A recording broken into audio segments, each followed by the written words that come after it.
Günaydın. Spor time. Ready for spor. Evet, çöplerimizi atalım. K1'den mi birden mi gidelim? Evet.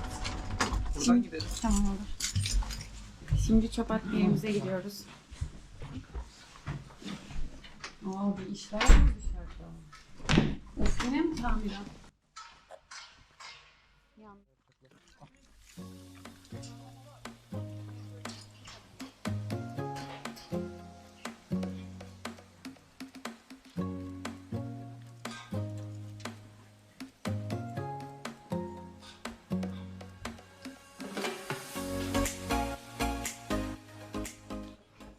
Neden bir çöp alanı yapmışlar? Neden ayrıştırıyorlar? Ha, çeviri koyması.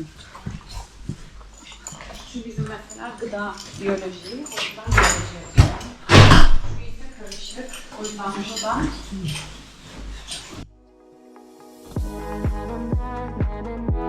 Öbür taraftan gidersek, ön tarafta bahçe var, barbekü ve piknik alanı. Baharda biz orada barbekü ve piknik yapıyoruz. Peki barbekü piknik zamanında da video yükler misiniz? Tabii ki. Ve oradan ayrıca o taraftaki salon ve çamaşır odaları var. Orayı da yine aynı bir zamanda gezeriz. Teşekkürler. Bugün hava sıcak. Ama bence 4 falan.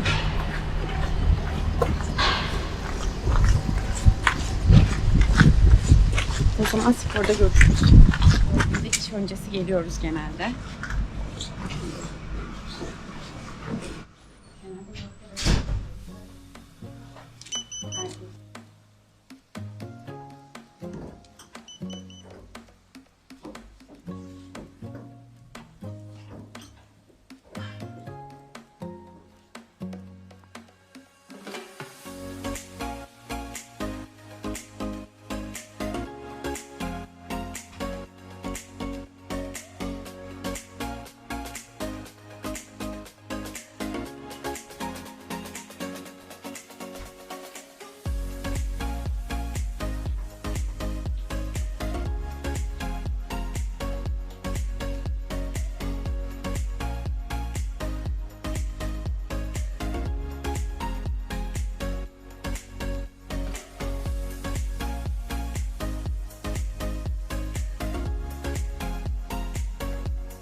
Hello. Evet, spordan çıktık. Nereye gidiyoruz aşko? Stokman. Yolundan hiç mi gidiyoruz? Hayır, değil orası yani. Evet, yolundan Stokman alışveriş merkezi.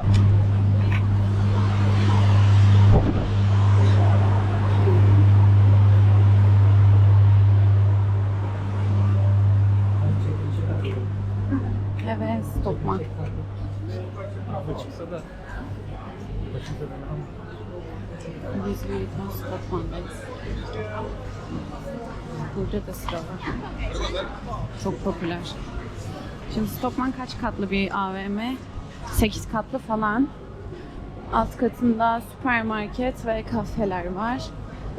Tek tek her katında da kadın, erkek, kozmetik şeklinde ilerliyor. Çocuk katı var, evet. En üst katta da yılbaşı konsepti var, 8. kat. Belki oraya çıkabiliriz bugün. 8. katı gezebiliriz Christmas. Belki de bitmiştir tabii. Olabilir, sezon kapandığı için. Burada birçok mağazanın ürünleri aslında. Birçok markanın ürünleri var, küçük küçük. Bir de buranın da outlet kısmı var. Ve çoğu zaman indirim oluyor. Çok çılgın yani. %40, %60 gerçekten bazen çok fazla ürün oluyor. Şöyle Stanley'e termosları gelmiş, renkleri. Başka renkleri var bakalım. Ünlem normal, şu kahverengi harika. Aşkım bu da çok güzelmiş ve ihtiyacımız var bir tane oraya. Fiyatları yazıyor mu bilmiyorum bunu. Galiba küçükler 44 diye düşünüyorum. 45 euro. O da bu. Galiba carry bag'i ile birlikte olabilir ya da bu ayrı bir şey. Aynen bunlar yeni dizayn. Bunlar da 50 euro gözüküyor. Aslında bak bunlar uygun. Gerçi Amerika'da da aynı fiyatta. Evet aslında bence uygun. Çek beni o zaman aşkım. Gidelim. Evet yine mahallemize geldik.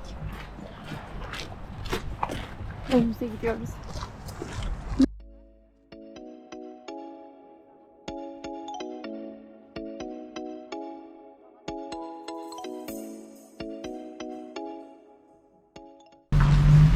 Mahallemizin ekmekçisi.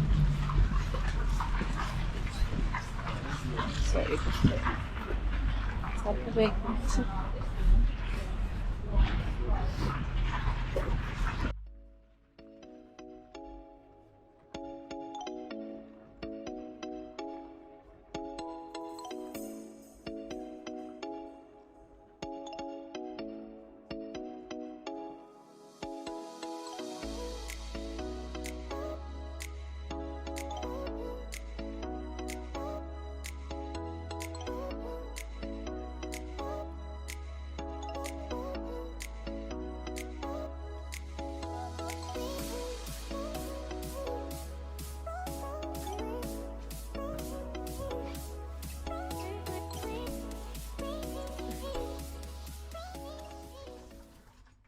Hello. Hello hello. Hello. Hazır mısın aşkım? Aşkım hazır mısın? Evet. Hayır sen böyle mi çıkacaksın? Üşümeyecek misin? Hayır. Böyle. Express. Aşkım hayır üstüne bir şey giy. Her şey giy bak sonunu giy. Hadi. Giy bir şey üstüne. Tam çıkarken giyeyim. Evet. Bugün ilk defa yelkenimize gidiyoruz. Ve şimdi evden çıkarken biraz ışık kapatalım. Evden çıkıyoruz inşallah. İnşallah. Her zaman gibi.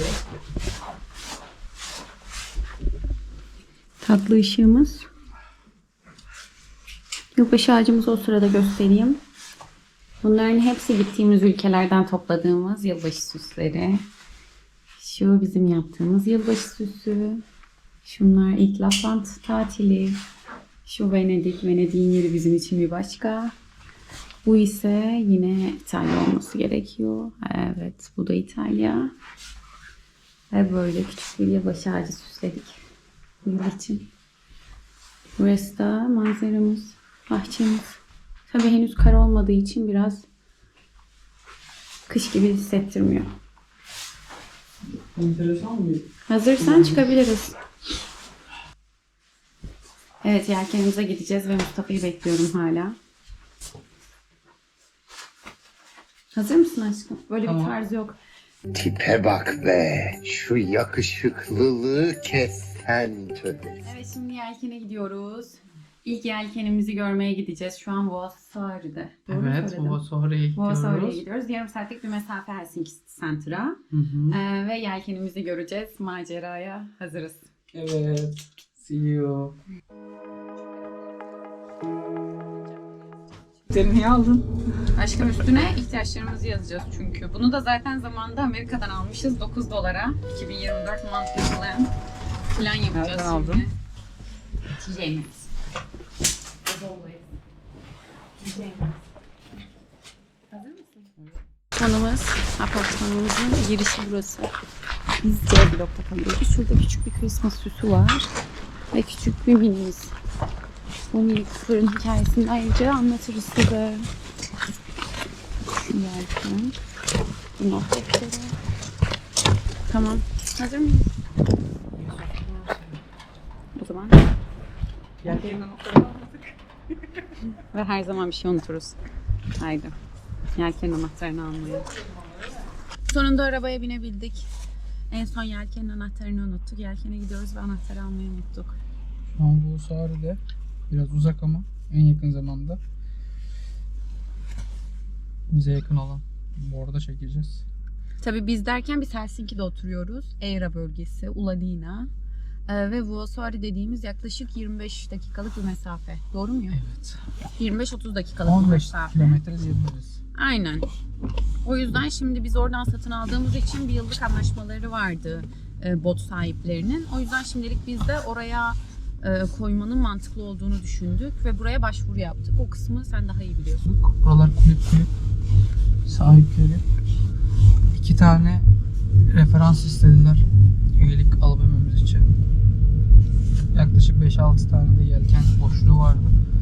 2 tane referansımızı da ayarladık. Sağ olsun tanıdık arkadaşlarımız sayesinde. Daha sonra üyelik işlemlerini gerçekleştirdik. Ve böylelikle Nisan-Mayıs Allah izin verirse Müslüman kardeşim. transfer edeceğiz. Mustafa başvurdu HSS'e, yani bizim bölgedeki yere. Ve April'da, Ne diyorlar? Nisan'da. Bölgedeki ne diyorlardı onu? İskele mi? Harbor. Hı hı. Harbor'un Türkçesi Türkçesi ne? İskeledir. Yok ya Türkçesi. Harbor ya. Neyse, oraya başvuruda bulunduk. April'da belli olacak. Eğer April'da biz Şu an onaylanırsa onaylandı. Prosesler tamamlandı. bu durumda bizim Vuosaari'ye, tabii şu an bizim yelkenimiz deniz buz tutacağı için burada genellikle insanlar yelkenlerini her seferinde yazın ve kışın değil, kışın karaya alıyorlar, yazın suya indiriyorlar. Böyle bir süreç söz konusu. Biz de yelkeni almadan önce yardıma gitmiştik. Vuosaari'de denizden aldık. Karaya aldık. Şu an karada. O yüzden karada göreceğiz. Ve sonra biz onu Mayıs gibi herhalde, değil mi? Nisan-Mayıs'ta eğer Evet. sular buz tutmamış olursa karadan denize indireceğiz. Vuosaari'den de Helsinki Boeira'ya yelkenle geleceğiz, değil mi? Evet. Evet. Yeni park alanımıza geçeceğiz. Evet ve evimize 5 dakika yürüme mesafesi. Zaten oraya da yürüyüş yaparız yine.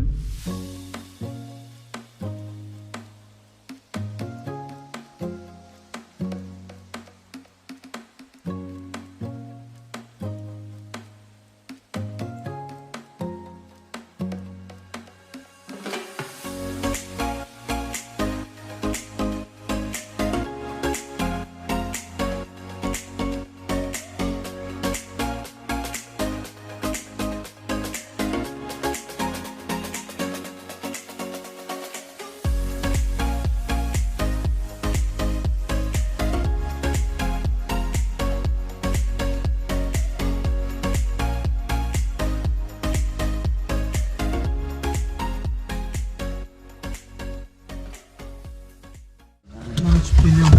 Tamam, ben de. Gerçekten yelkenimiz buradaydı.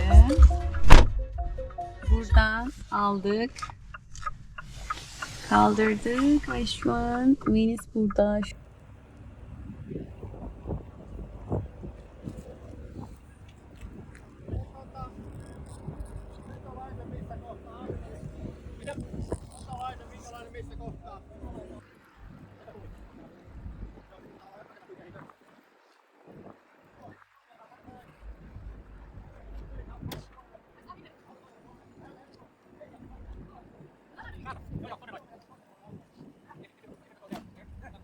The other side. Yeah. Throw it. Yeah. No. Oh, looks amazing. Oh my god.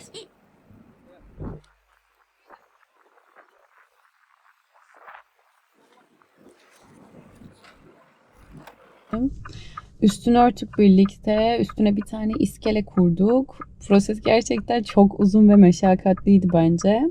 Daha sonra da rüzgar olmaması adına ya da rüzgarla birlikte karlar yağacak ve hani o kapattığımız cover'ı kaldırmaması adına da bu ağırlıkları bağladık altına. Şimdi benim aşkım kapıyı açtı. Burası da ayrı bir kulüp tabii ama Yersi ve Yerko ve Kirsi üyelik yaptığı için biz şu an herhangi bir para ödemedik bu proses için. Onlar hali hazırda zaten bu ücreti ödemişlerdi.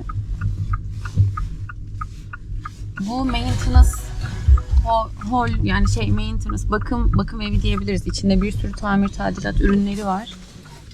Tamir tadilat işleri var. Bakın.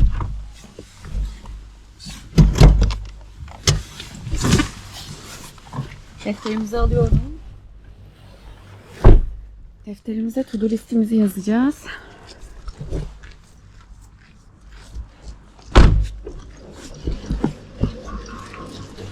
Evet, burası. Hava aşırı güzel. Aldıkları listesini tutacağız. Ne gerekli, ne gerekli değil.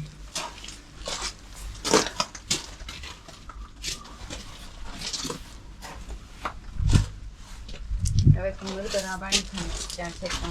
Buraları beraber yıkadık. Ve bunu maviye boyayacağız. Planımız o. Adını da yazacağız.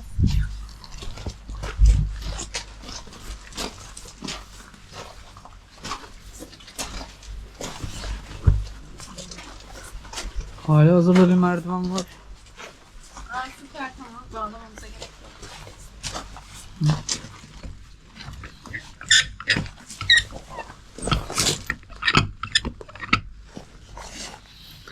Oraları yapıştıracağız arkadaşlar.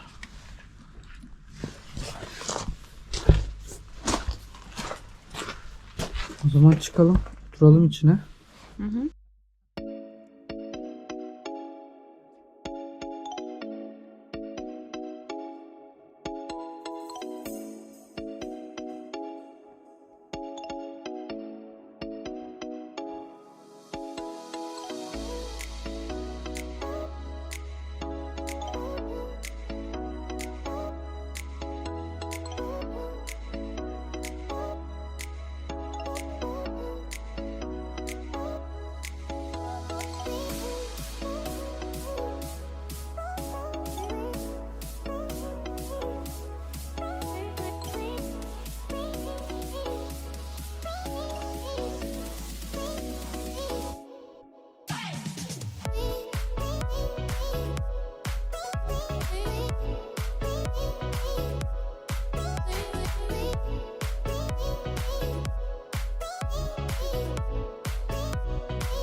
Bizi gezdirelim.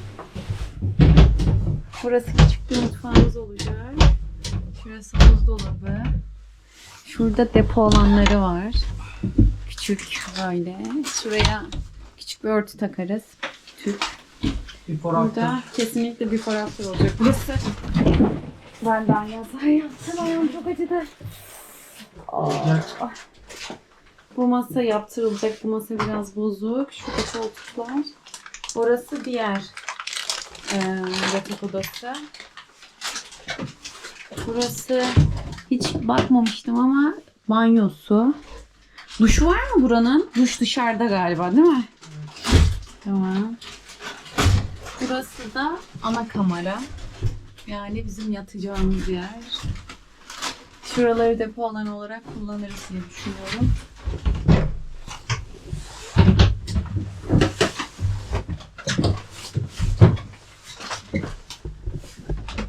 Notları alacağız. Şu helalsin. Yapılacaklar listesi hazırlıyoruz. Küçük dolabı da göstermek istiyorum. Ben ışık alayım. Buralar depolama alanları.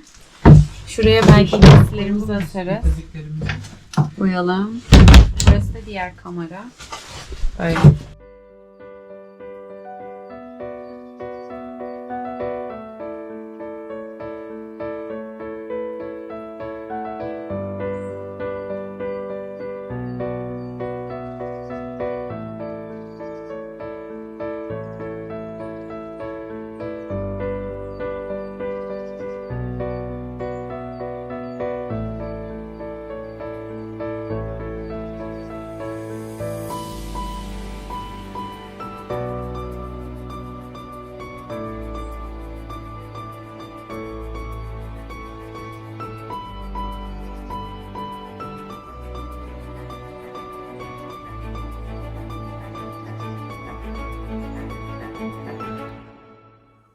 yastıkları verecek bence bunların yastığını kendi Evet, yastığını. yani. Ama hani biz yine de kılıf fonları değiştiririz büyük ihtimalle. Hı hı. O yüzden hani onların ölçüsü lazım bize. Onları nasıl isteyebiliriz bilmiyorum. Şu detayı bir gösterir misin? Harika tatlı bir detay değil mi? Hepsi çok güzel gerçekten. Yani onun dışında benim böyle istediğim bir şey yok. Bu küçük aksesuarlar dışında. Mutfak aletlerini ben alırım zaten. İşte tabaktır, çataldır, plastik oldu. Onları ben hallederim de. Benim isteğim bir tık daha hani bunların ölçülerini alabilmek. Yatak kısmının hani ölçüleri. Nasıl? Motorumuz burada.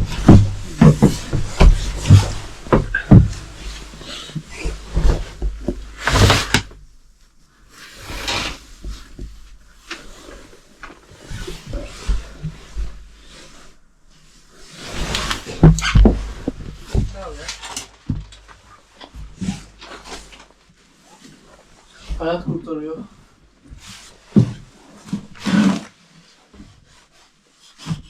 İlk görevini yapmış olduk arkadaşlar böylelikle. Ama çok güzel hissettiriyor. Ama şey oldu bak orada fon diyecektim. Kapıda şey oldu. Kullandı. Kurula orayı da istersen kapı. Bu tik ağacı ya aşkım. Ne ağacı? Tik. O ne demek?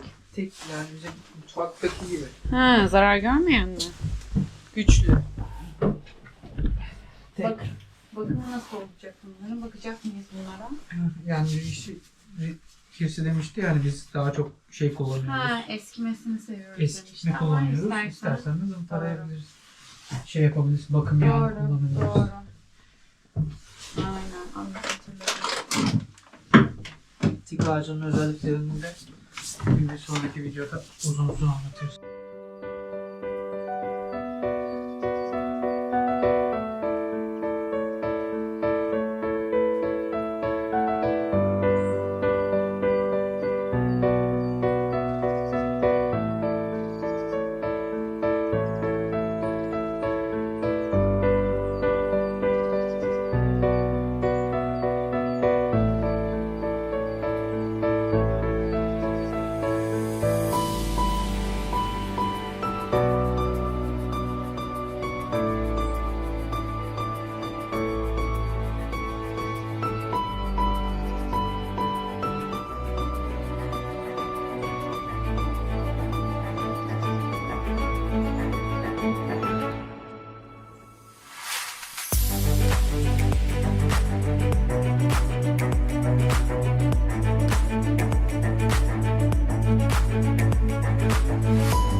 Su mu kaçırdık derler? Yok yağmurdan Biraz su su alıyor olmuş. yağmurdan. Biz burayı kapatmıştık aslında borularla ve cover'la ama çok işe yaramamış galiba. Biraz zedelenmiş.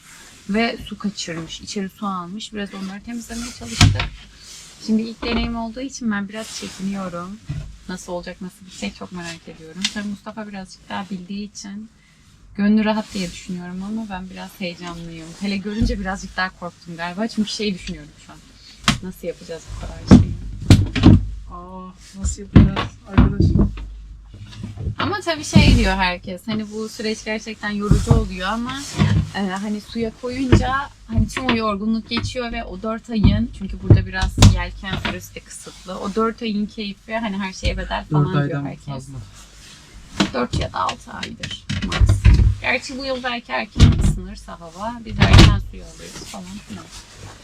Ama tabii sudan önce düşünmemiz gereken önce dış dizaynı, yani boyaması, dış bakımları. Burada birkaç tane su kaçıran yer var. İşte motora dair yapılması gereken bir işlem var. Bir de başka ne vardı? Tamir. Orta masamız yapılacak. Şu an önce küçük tamirler var. Daha sonra Boya da zımpara. boya ve zımpara işine gireceğiz. O dış tarafta olacak. En sonda planım benim iç dizaynını yapmak. Yine before after yaparız zaten. İç dizaynı mavi beyaz istiyorum. Tabii onun için ölçüler lazım. Bir de bir sürü organizer alacağız ki o depolama alanlarına organizerlerle birlikte koyabilelim eşyalarımızı. Çünkü küçük bir alan olacak. Ne kadar organize ilerlersek o kadar iyi olur diye düşünüyoruz. Onun dışında yapılacak bir şey yok aslında, değil mi? Yani çok fazla bir işi yok aslında teknemizin. Alırken onu düşünerek aldık, öyle değil mi? Evet. Şu an hazır yani, koy suya açılır. Aslında gider, evet. Ama yine de tabii bizim açımızdan yapacağımız küçük işlemler var. Zaten bu da güzel olacak olan şey olacak. Her süreçte zaten beraber çekiyor oluruz. Hiç bilmiyorum. Aşkım bana öğretecek. Hani hiç bilmiyorum hem de. Hiç. Yaptın. Yaptım sadece direksiyon. Bell mi deniyor? Direksiyon mudur? Steering. Steering. Dümen. Dümen. Heh. Sadece İngilizce dümeni tuttum sadece o kadar. Onun dışında hiç yelkene dair bir bilgim yok. Sadece dümenle yönlendirdim. Ama yelkeni çekmek, çevirmek bilmiyorum. Bakalım bizi ne bekliyor. Yavaşça git, korkuyorum. Hadi. İnmeyecek misin? Geri geri inmem lazım tabii ki, değil mi? Ya öyle kafa üstü inebiliyorsan helal olsun. Çok korkuyorum. Bir de benim yükseklik korkum var. Uçak hariç.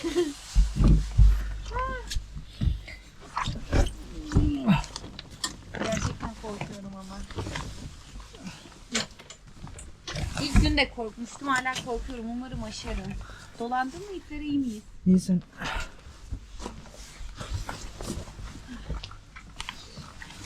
Ay. Finlandiya'da yelkenli sahibi olma. Evet. Ay. Evet. Hava çok güzel ha. Hava çok güzel Tam ama kahve alıp yürümeyiz. o zaman kahve alıp biraz yürüyüş yapabiliriz.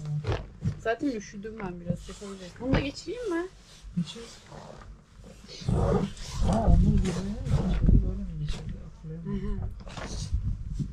Evet, çaprazdır, örgü gibidir. Mantıken ben bunu geçeyim. Evet. Evet, bir de burada öğrenilmesi gereken diğer konu da, bu arada öğreneceğimiz diğer konu da bağlamalar. Allah'tan yukarıda Nuts diye bir kitap gördüm. Gördün mü? Düğümler kitabı vardı yukarıda. O yolları. Aha, ona da çalışabiliriz ileride. Ya tabii belli başlı düğümleri kullanacağız belki ama olsun. Öğrenmekten zarar gelmez. Şimdi Bunu da bak içeri al, bunu oradan. Ben diğerini alayım. Sonra da alttaki bidona bağlayacağız ki uçmasın. Tabii biz buraya geldiğimiz hafta o kadar üşümüştük ki. Daha yeni geliyordu kış. Hangi aydı? Hangi aydı? Hatırlıyor musun? Eylül. Eylül, Ekim. Eylül, Ekim. Donduk yani gerçekten. Kasım oldu. Zaten galiba biz döndükten sonra kar yağdı. Bu bağlanmıyor, bu bozulmuş ama olsun. Düğüm at direkt. Ne bozulmuş? Burası böyle geçmiş. Gerek yok, bağlamasak da olur. Sanki bağlı değil zaten bu. Tek ya. Geçmiyor mu? Seçmiyor. Bunların tamir kitleri var. Düğümleri. Bunun içinin böyle geçmesi için. Ama bunun çok önemli bir ip olduğunu düşünmüyorum. Şimdi önemli olan şu alta bağlayacağız. Evet, düğüm challenge. Sen bahset, şuna kontrol edelim. Bak, tutmuyor mesela, görüyor musun?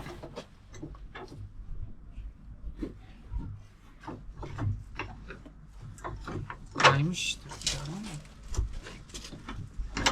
Buna yeni bir stand da alacağız. Yelkenimizin adı Venice olacak çünkü ben evlilik teklifini Venice'de aldım. Hangi köprüydü aşkım? Bak gülüyorsun orada.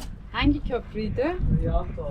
Rialto Köprüsü'nün önünde evlilik teklifi ettiği için bizim için Venice'in bir anlamı farklı ve hep hayalimiz aslında Mustafa'nın hayali. Daha çok yelken almaktı ve her zaman şunu konuşuyorduk. Eğer bir gün yelkenimiz olursa adını ne koyarız? Kesinlikle Venice koyarız. O yüzden adı Venice olacak ve birlikte şu köşeye ya da o arkaya bilmiyoruz bakarız. Venice diye adını yazacağız ve mavi beyaz olmasını istiyoruz. Mavi derken böyle lacivert gibi bir ton seçeriz. Lacivert ve beyaz güzel olur diye düşünüyoruz, bakalım. Evet, şimdi yelkenimizden çıktık. Çok güzel bir kafeye geldik kahve içmeye. Adı Kahvila Campella. Oha, yazın düşünemiyorum burayı. Of, çok tatlı.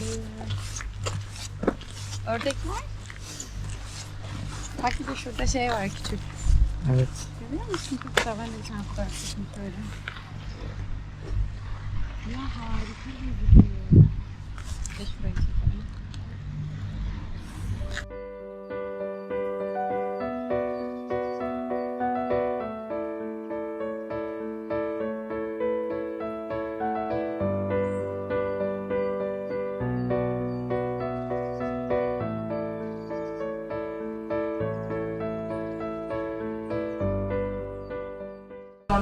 İnanılmaz güzel bir yer. Şurada meşhur tatlıları Finlandiya'ya özgü. Hepsi birbirinden güzel gerçekten ve hepsi iyi gözüküyor. Bakalım biz neler söyleyeceğiz. Kruvasan. 3 kruvasan. Kaç One glogi, please. I saw the glogi, yeah, that's Okay. why I want the glogi. Yargılı. Kahve o glogi. Joo, kiitos paljon. Kiitos.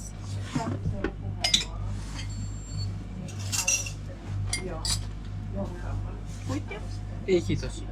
Kiitos. İnanılmaz güzel şeyler var. Şöyle baksana bu Monkey. Kiitos. Joo. Joo. Kiitos. Hyvää joulua. Kiitos.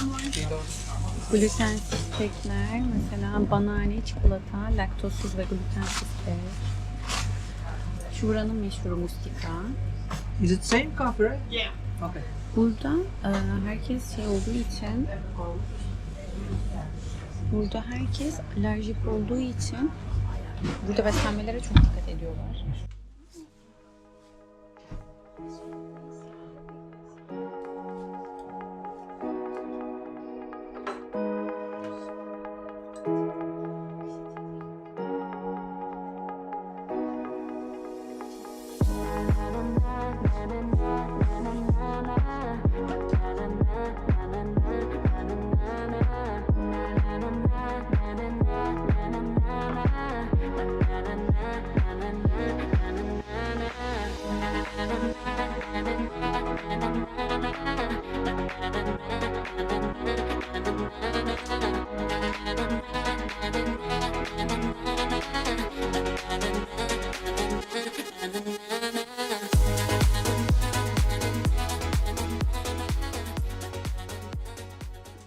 Antalya'dan çıktık.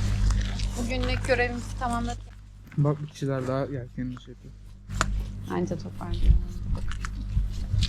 Hadi gidelim. Yeni bir yer daha keşfettik.